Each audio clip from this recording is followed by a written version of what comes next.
How do you do, buckaroos? I'm using my right-handed pheasant tankard. See, I have to hold it with my right hand so you can see the pheasant. That's why it's a right-handed glass, you see. Most of my mugs and tankards are left-handed. I have to hold them like this for you to see the thing.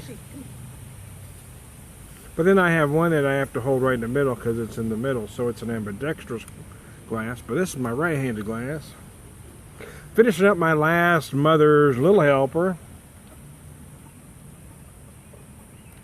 from a 6-pack I got, I don't know, a few weeks back, I suppose, with their new fancy schmancy artwork, 7%, 70 IBUs, should be about 44 degrees. I probably got it right about there. I guess their old labels, they used to have food pair. I guess there is. It just, oh, okay. Just shows pictures, okay. Before they used to tell you.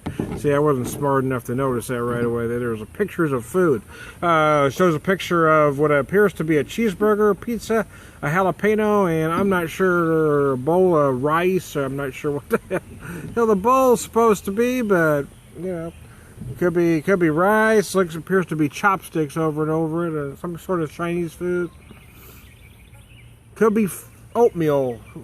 I don't know, because they don't tell me. It's just a frickin' bowl.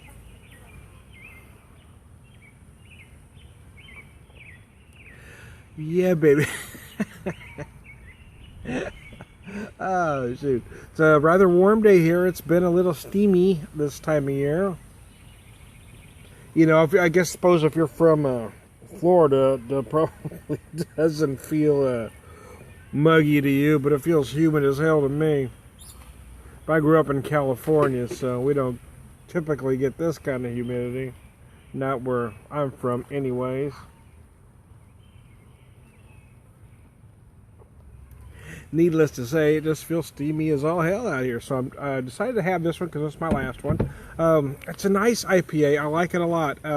It's just more full-bodied than what most are doing for an IPA these days. It's established in 2011. So they've been doing this for about 6 years.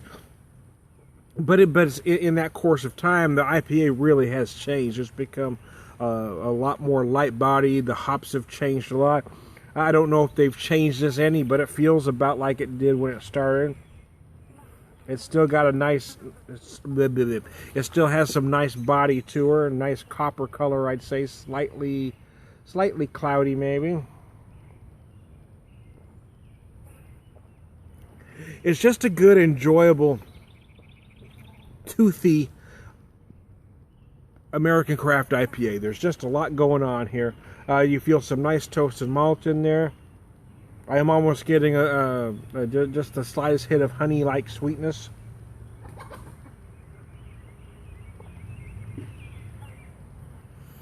The bitterness ranges. I'm getting bits of pine. There's some citrus in there. I'm getting some peppery notes at the end. There's a lot going on. It's just a nice, enjoyable beer. I like it a lot. For those that like those lighter-bodied, if they only like those lighter-bodied tropical fruit salad IPAs, this one probably ain't going to do her for you. Because it's actually got some meat on its bones here.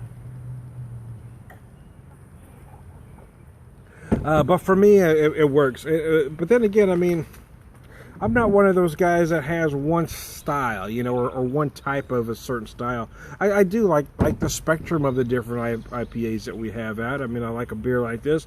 There are some of the tropical fruit salad IPAs that I enjoy. My issue with them is mostly that right now it seems a bit overkill. Now they're all just kind of tasting the same. Oh yeah, here's another one. Oh yeah, here's another one. You know, they're all pretty much the same at this point. It's not that I dislike them or dislike the style. But I mean, at some point, okay, can we do something different? can we change her up just a bit? Yeah, y'all know how to add the Citra and the Mosaic. We get it. Can we move on from there? The big issue with me on some of them though is the lack of malt. At some point, I've drank several of them. I'm not going to mention any names right now, but you know, I get about halfway through a glass, and the first sip is wonderful.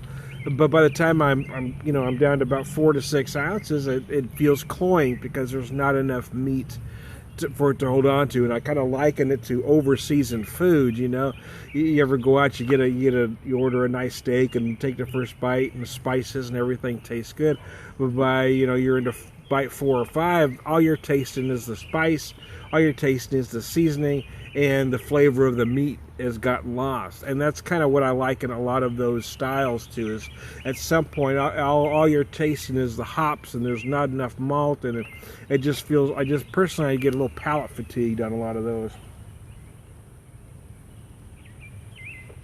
But it kind of comes in waves. I mean, that's the way. I mean, for a long time, American craft IPAs were all about Pacific Northwest. I mean, for a long time, all you saw was Cascade and Amarillo and everything. And then that kind of gave way to the Mosaic and Citra and Galaxy and all that sort of thing. So I don't know. The trends keep moving. Yeah, there are a lot of people in the craft beer world that are just trendy drinkers.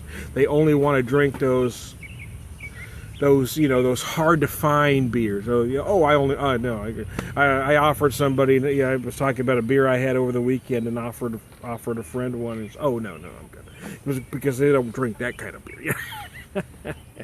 But some people are like that. They only want to have what they perceive as cutting edge, whether it's accurate or not. And to me, that's kind of what's wrong with a lot of with some of the craft beer world. I think that's why a lot of folks see craft beer drinkers as pretentious, because of a certain small percentage that say stupid stuff like that. Or I can't drink Pilsners. I only drink barrel-aged sours brewed here and only in March. That kind of thing.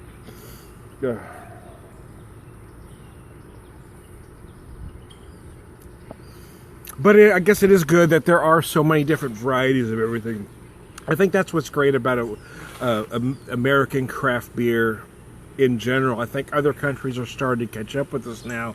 But I do believe it really was American craft beer specifically that really started changing styles, really started experimenting and making things different. I mean, England, Britain has always done great traditional styles. I'm not knocking that, but I think it was the American craft beer revolution that really started the ball rolling to bring a lot of even traditional styles back, like the Goza, the Berliner Weiss, and then kind of take their spin on traditional styles and make them new again. So there you go.